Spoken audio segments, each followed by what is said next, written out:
خدمت شما آقای علیرضا عجمی، فعال سیاسی از سوئد. خیلی ممنون از اینکه به ما در رادیو جوانان امروز فرصتی دادید برای این گفتگو. خیلی خوش آمدید. من هم به شما سلام عرض میکنم و همچنین خدمت مخاطبین. امیدوارم که پاسخگوی سوالات شما باشه. آقای مرسی. عجمی، همونطوری که میدونید در زمانی که نیروهای نظامی ایران در داخل سوریه بودن، همیشه صحبت از این بود که به خاطر امنیت داخل ایران اونها در سوریه حضور دارن. الان که در سوریه ما میبینیم بشار اسد از قدرت افتاده، شما فکر میکنید که چه اتفاقی میفته؟ نیروهای ایرانی هم که ما دیدیم که مجبور شدن یا به لبنان انتقال پیدا بکنن یا به عراق و یا حتی به ایران، حتی کارمندای سفارت رو هم به ایران برگردوندن. شما آینده ایران رو از بله. این لحاظ چه میبینید و آیا فکر میکنید چه خطراتی میتونه از مرزهای سوریه ایران رو تهدید بکنه؟ بله. عرض کنم خدمت شما که در ادامه همین مبارزات است که از 12-13 سال پیش در رابطه با سوریه و با سایر کشورها اتفاق افتاد. از جمله اصل قضیه همون اتفاقاتی هست که تهاجماتی بود که خود امپریالیسم جهانی برای سلطه به لیبی و عراق و جاهای دیگه و افغانستان و به خصوص 7 کشوری که نام می‌بردن از جمله ایران میباید ادامه دارد. این در ادامه تمام اون مسائل است. حالا اینکه سوریه که یکی از همون کشورهایی بود که میبایست تجزیه میشد، در ادامه این مبارزات به کمک مقاومت خاورمیانه یا مقاومت منطقه‌ای از جمله با نقش بسیار مهم ایران در این مقاومت تونستن که روسیه را حفظ بکنن که در وضعیت فعلی به دلایل همون مسائل سیاسی ادامه مبارزه به شکل‌های مختلف، نه فقط نظامی، مبارزات اجتماعی، سیاسی، به خصوص نرم افزاری که میتونه افکار عمومی رو با خودش جلب کنه، تونستن یه ضربه مهلکی به سوریه بزنن به شکلی که البته برای خیلی ها غیر قابل باور بود، چون به شکل انجامش طوری یک باره و بدون پیشقدمی اول نظامی انجام شد. همه متعجب شدن. در همین رابطه تفسیرها و تحلیلهای مختلفی شکل میگیره آقای که عجمی، بعضا درستن. آقای عجمی، سوال من اینه که تاثیر یه همچین تحولاتی در سوریه در ایران چیه؟ دقیقا در همین رابطه عرض کردن که تفسیرها و تحلیلهای مختلفی انجام میشه در رابطه با ایران به خصوص، که چه تفسیرها و تحلیلهای انجام میشه. مطمئناً چون نقش بزرگی داشت در رابطه با سوریه برای جلوگیری از تجزیه سوریه و کمک اون به مسئله مقاومت، این میتونه نقش مهمی داشته باشه در آینده، که البته اگرچه حکومت ایران فکر میکنه که میتونه جلو اون تأثیرات رو بگیره، ولی به هر حال تأثیرات مهلکی میتونه داشته باشه و یا حداقل اینه که میتونه خطراتی را در رابطه با ایران ایجاد بکنه، از جمله همون نقشه اصلی که قرار بود ایران هم به عنوان هفتمین کشور تجزیه بشه. ولی به هر حال الان اون مقاومت هایی که انجام میشه و افکاری که داره شکل میگیره، به خصوص از نظر اجتماعی، افکار رسانه‌ای و حمله نظامی اسرائیل به سوریه و اون بخش هایی که طبق معمول تاریخی نیروهایی که حالا چه از نظر مذهبی مثل اسلامی که رایج هست در مبارزات آمریکا برای تسلط هر کشوری، که نقش اونو در همه جا دیدیم مثل افغانستان و لیبی و جای دیگه، و نقش سیاسی و نظامی که داشتن در رابطه با عراق که همسایه کشور ماست، از همه مهمتر بود که میدونست با همین مسائلی که همیشه دارن، دروغگوهایی که میگن برای ایجاد یک حمله نظامی، اما در رابطه با ایران که اصل قضیه است برای اونها به عنوان هفتمین کشوری که باید در رأس قضیه قرار بگیره به عنوان به قول اون بوش پسر، منبع یا نمیدونم فلان شرارت، این حتما خطراتی را ایجاد میکنه که دولت جمهوری اسلامی یا حکومت ایران و به خصوص نیروهای مقاومت و نیروهای صادق میهندوست باید مواظب باشن که جلو این حملاتی که بخصوص از طریق رسانه‌ای، نرم افزاری و چون از نظر نظامی یه مقدار به خودشون مطمئنن، میتونن از داخل طبق معمول همون آشوبهایی را که برنامه‌هایی که از قبل داشتن و ناقص موند، مثل زن زندگی و اکثر اون چیزهای دیگه که راه انداخته بودن، دوباره شکل میگیرن، بیشتر شدت میدن که بتونن مثل سوریه یه حرکت کودتایی شکلی را انجام بدن به وسیله همه طبق معمول تاریخ خیانتکارهای داخلی ما و با شکل و شمایل های حالا چه انقلابی و چه مذهبی در تمام ارگان ها که در رأس اونها سیستم اصلاح طلب هست و تمام نقشه ها و مسائل دیگه اجتماعی سیاسی رو میتونه از داخل تقویت بکنه برای تغییر حکومت، که همون چیزی که معمولا هم اسم مردم میذارن برای مردم، که همون مردمشون بالاخره ما نمیدونیم مسئله اون تجارت بازرگانی آقای هست، عجمی، نمیدونم. میبخشید، قبل از اینکه اعلام بشه که به اصطلاح مخالفین اسد دمشق رو گرفتن و اسد فرار کرد، ما دقیقا یکی دو روز قبل از اون شاهد این بودیم، حتی چند روز قبل از اون، که محافل مختلف بین المللی داشتن نتانیاهو رو تقریبا به محاکمه میکشیدن یا میخواستن که به محاکمه کشیده بشه به خاطر نسل و رفتارهایی که در غزه و لبنان داره. بله. ولی یکو یه همچین حرکتی در سوریه انجام شد و انگار که یهو تمام توجه ها دوباره از نتانیاهو و جنایاتی که داره میکنه معطوف شد به شرایط سوریه. و الان ما میبینیم که کشورهای غربی از اسرائیل میخوان که یک پارچگی خاک سوریه رو حفظ بکنه. این به چه معناست به نظر شما؟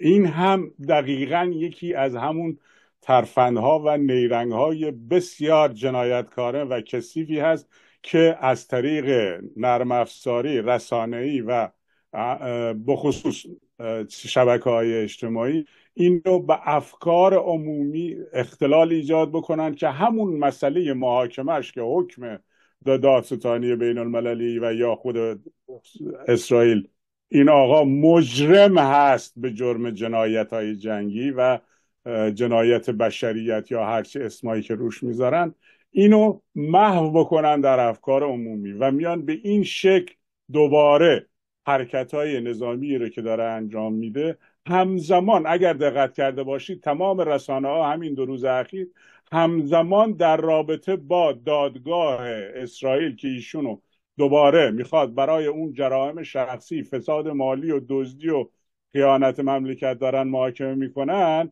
اونو رو میکنن همزمان با همین مسئله که بیاد افکار عمومی را دوباره فریب بدن و از این قضیه سوریه خلاص بکنن که به این موضوع توجه بکنید و اونو بپوشونن.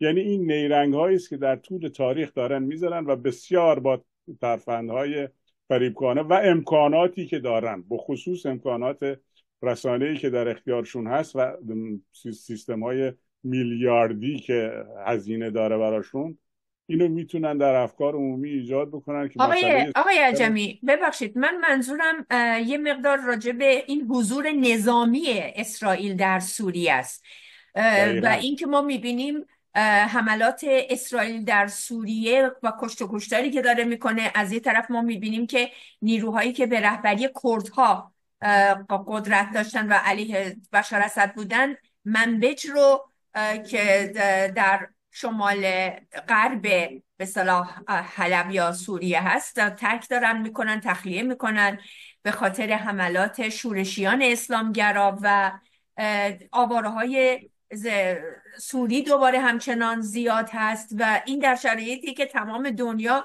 معتقد، یعنی فکر میکنن، مخصوصا کشورهایی مثل همسایه سوریه مثل ترکیه، که فکر میکنن که میشه که یعنی سوریه آزاد شد، اسد رفت و پناهندگان سوریه هم باید برگردن به کشورشون. ولی جنگ تموم نشده، بلبشو، آوارگی، کشت و کشتار توی سوریه تموم نشده. بفرمایید. بله. در رابطه با این موضوع که الان چند تا موضوع را به درستی نکات بسیار مهمی را مطرح کردین، یکی در رابطه با ترکیه و عراق و بقیه که اصلا عضوی از این تهاجم به سوریه هستند، در پنهان و نهان این کار رو انجام میدن، بخصوص دروغگویی ها و اون حرکت های مزورانه ای که آقای اردوغان انجام میده در این رابطه. و حالا توجه کرده باشیم که عرض کردم که چرا مسئله دادگاه آقای نتانیاهو رو میان مطرح میکنن، دقیقاً به همین دلیل است که سرپوش بذارن روی تمام این حرکت ها، بخصوص که به اون اشاره کردید حرکت نظامی اسرائیل همین چند روز 300 بار به سوریه بوده و خود نیروهای آمریکایی، هواپیماهای آمریکایی طبق این آماری که من دارم میدم، چیز رسانه چیزهای اجتماعی نیست که حدس و گمان، دقیقاً همین نیویورک تایمز، روزنامه ها و رسانه های رسمی خود آمریکا است، 75 بار یا 73 بار یه عدد اینجوری شنیدم تو همین روزایی که میگفتن که خود هواپیماهای ایرانی حمله کرده و یه نقاط شمال شرقی سوریه رو میزدن، بمباران میکردن. توی یک چنین حرکتی با این حرکت های مزورانه دروغگوی تاریخی همشون، دادگاه آقای نتانیاهو رو مطرح میکنن که آره این به جرمای داخلی داره مطرح میشه، در صورتی که خود کشورهای مثل ترکیه و یا کشور نیروهایی که از عراق میفرستن برای تجزیه خود سوریه، که از قبل در تمام این برنامه‌های 13-14 ساله بوده، جزء برنامه اون 7 کشور بوده، بخصوص یکی از اون مسائل مهمی که الان اشاره کردین مثل همین جریان قومیت هست که ایراد کردین، مثل کردها و یا ترکها و یا اون شکلی که آقای اردوغان حمله نظامی میکنه به یه بخشای از این به همین اسم، باز که این شدت پیدا بکنه اون مسائل داخلی، به اضافه تمام همین نیروهای جولانی و ایکس و ایگری که مذهبی که الان حمله کردن و داعش هستن با اسمهای دیگه مثل نمیدونم حشره فلان چی میان، اینا دوباره با این تغییرهای اساس همون نیروهایی هستن که خود آمریکا ساخته.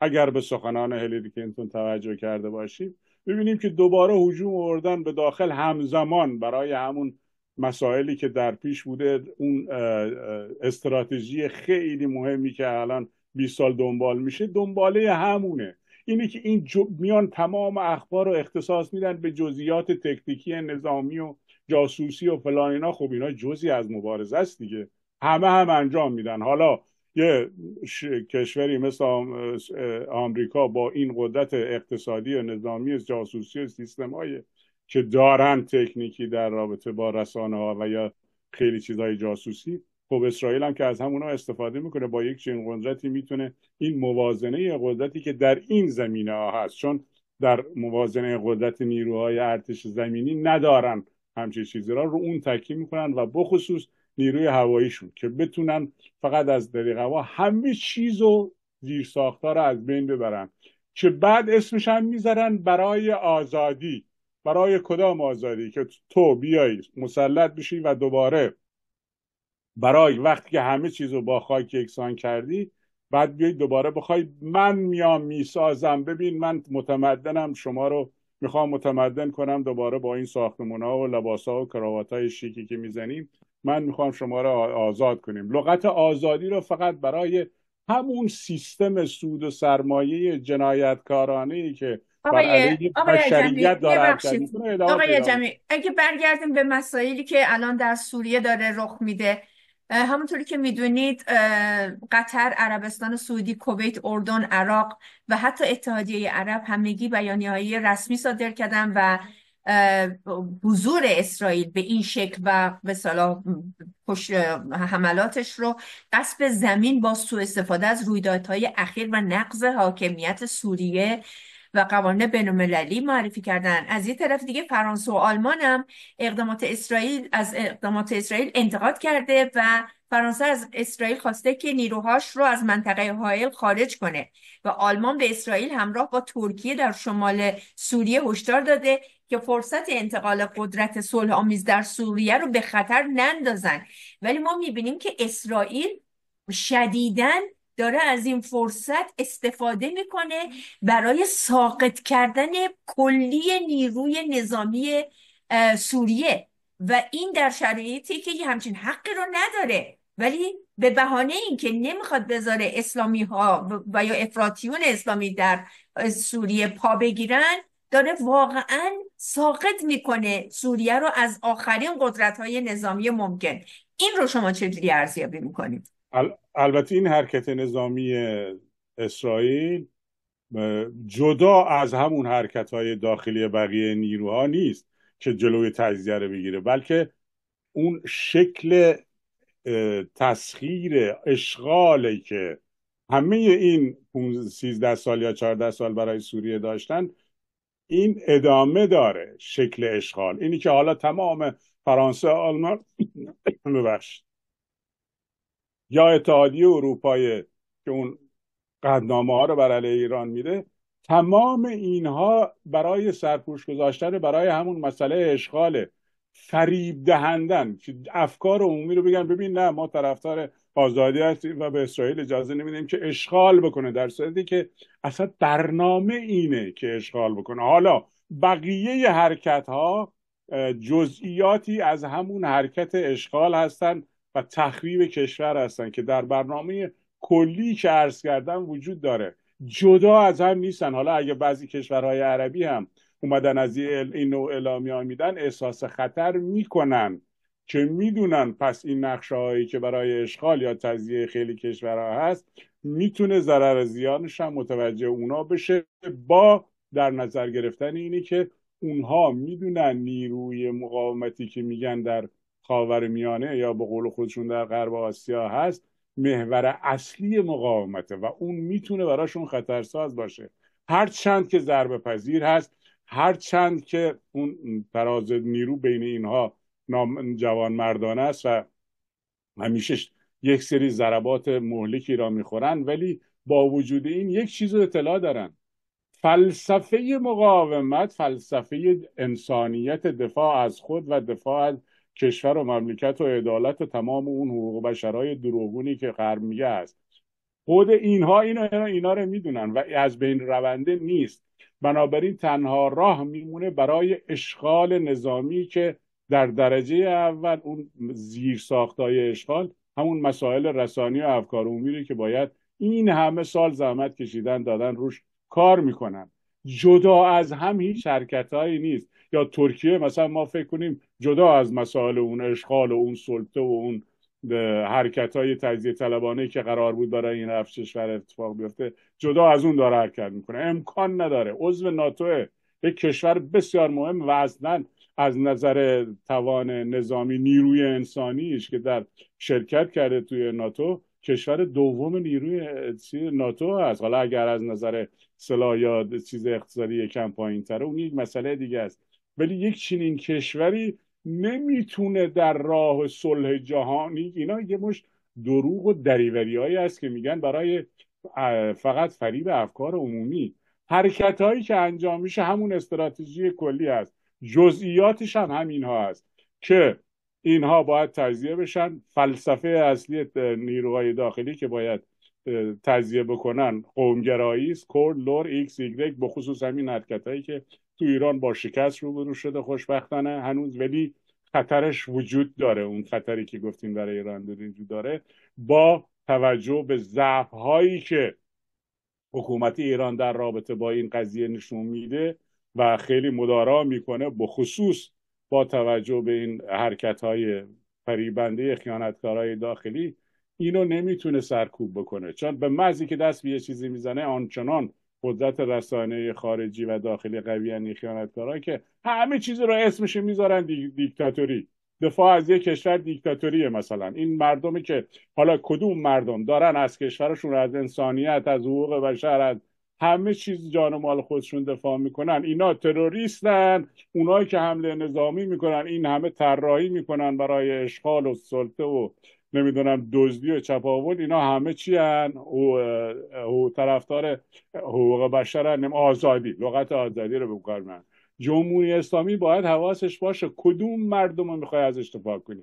شهر بالا شهرنشین و اون شاهزاده و که حالا دیگه اسمش شده یه چیز دیگه بچه هاشون رو اسمش چی میذارن، که داخل تمام کشور زندگی میکنن و اون ثروت های خانه تجارت و نمیدونم ایکس ایگرکی که در همه ارکان هست حضور پیدا کرده، از نیروی نظامی گرفته تا دولت، تمام چیزها. فقط اینا مردم عادی که مثلا الان حقوق دنبال مشکلش گوشت و تخم مرغ، اون مردم نیست. ولی این که مثلا سود نمیدونم چندانیش در رابطه با SFAC و نمیدونم بانک ها و رئیس بانک مرکزی دلار، اینا مردمن، دلار نباید فلان. آقای عجمی، اگه برگردیم به مسئله که مهمتر از این مسائل هست، الان همونطور که میدونید دولت موقت سوریه گفته که دولتیه که میخواد برای همه مردم سوریه از هر فرقه و به اصطلاح دین و اینا حکومت کنه. اما به طور مثال خبرنگاران زنی که الان در سوریه خبر درست میکنن، دنبال خبر هستن، بهشون محترمانه گفتن که اگر بتونید حجابتون رو رعایت کنید. به طور مثال حتی به خبرنگار BBC فارسی لندن گفتن که خانم کوهنورد که روسریتون رو بهتر سرتون کنید. آیا فکر میکنید آینده سوریه و مردم سوریه خیلی مشابه با شرایط ایران پسا انقلاب اسلامی نمیشه که مردم که امروز خوشحالن و به اصطلاح فکر میکنن از یک دیکتاتور نجات پیدا کردن، به زودی در یک خفقانی به مراتب بدتر و چاله‌ای به مراتب عمیق‌تر گیر بیفتن که نتونن از توش در بیان، درست مثل همون اتفاقی که برای مردم ایران افتاده؟ نه، این حرکت های مذبوحانه که میکنن، مثلا شما از لغت محترمانه استفاده کردید که با اون خانم خبرنگار گفتن که مثلا پوشش اسلامیش رعایت بکنه فلان اگر میاد از این صحبت ها. اینها یک سری مشکلاتی اینا دارن که فعلا باش روبرو و نمیخوان شدت عمل اینجوری در رابطه با خارجی ها، در صورتی که این یک سری آدم خاری که جگر در آوردن تو جلوی دوربین خوردن از آدم ها، اینا میخوان مثلا آزادی و یا رفاه یا هر چیزی رو، عدالت اجتماعی رو، نمیدونم استقلال کشور رو بیارن. نه، همچین چیزی نیست. مگر تو اون همون آدمی نیستی که جلو چیز میکشتی، بچه مریضی که تو بغل پدر مادرش بوده گرفتی کشتی و اونا رو دنبال خودت کشوندی. حالا بیان مثلا به یه خبرنگار اینجوری بگن ما خیلی تغییر کردیم که میخوایم مثلا اجتماعی شویم. اصلا سیاستی که تو رو به وجود آورده باید توضیح بدی که میخوای عدالت و آزادی برای کشور بیاری. یک، این سلاحی که تو رو تضمین میکنه به عنوان یک نیروی نظامی یا یک جریان نظامی حرکت کردی از کجا تامین میشه؟ تمام بودجه های غذایی، لباسی، زندگی، حرکت هایی که تو داری کردی که تا اومدی تو این کشوری کار میکنی، اینا از کجا تامین میشه؟ اینا به خاطر همون کشورهایی هست که شما داری به خبرنگارش داری اینجوری میگی، از اونجا برای تو تامین میشه.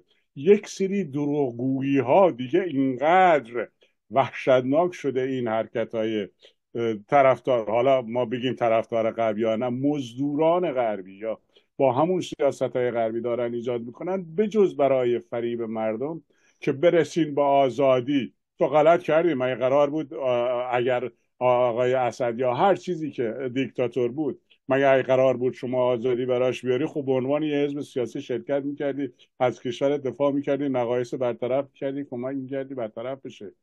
شما که داری حرکت نظامی بر علیه مردم انجام میدی، تمام اون پشتوانه نظامی اقتصادی تو داره بمباران میکنه، ولی تو ناراحتی اینی که میخوای آزادی برای این کشور بیایی. تمام نیروهای که تحریک کردین با بودجه های کلان برای قومیت، درگیری قومی که هیچی، درگیری مذهبی ایجاد کنی، نمیدونم این شیعه است، اون سنی، این ارمنی، اون یکی فلان است، اینا رو برنامه ریزی شده با بودجه های کلان دارین انجام میدین، وحشیانه حمله میکنید به کشور. بعد ناراحت اینی که شما آزادی مردم و عدالت اجتماعی برای آینده میخوای ایجاد بکنی. حالا اگر اسد نمیتونست، که اون که شرکت کرد در اصل قضیه رو همه یادشون میره.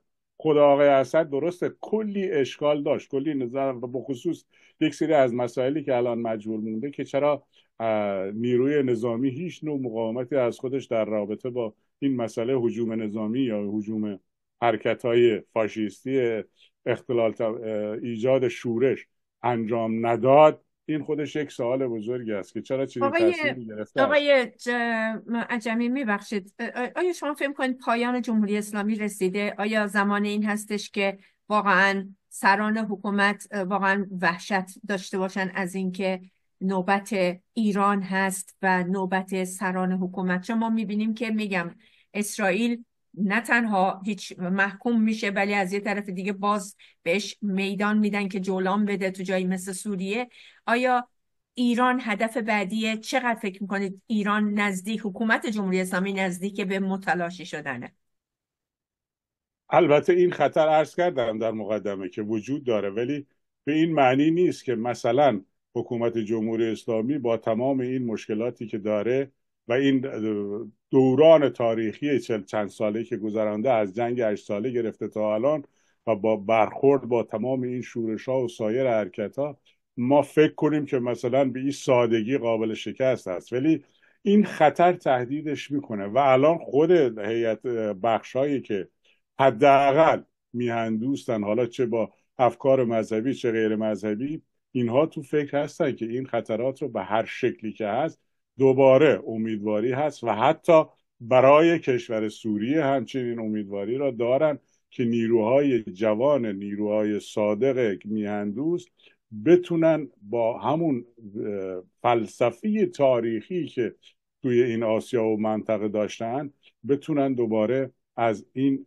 فشار و از این تهاجم و اشغال و جنایتکارانه دوباره سود و سرمایه آزاد بشن. لغت آزادی اینجا باید مشخص بکنن.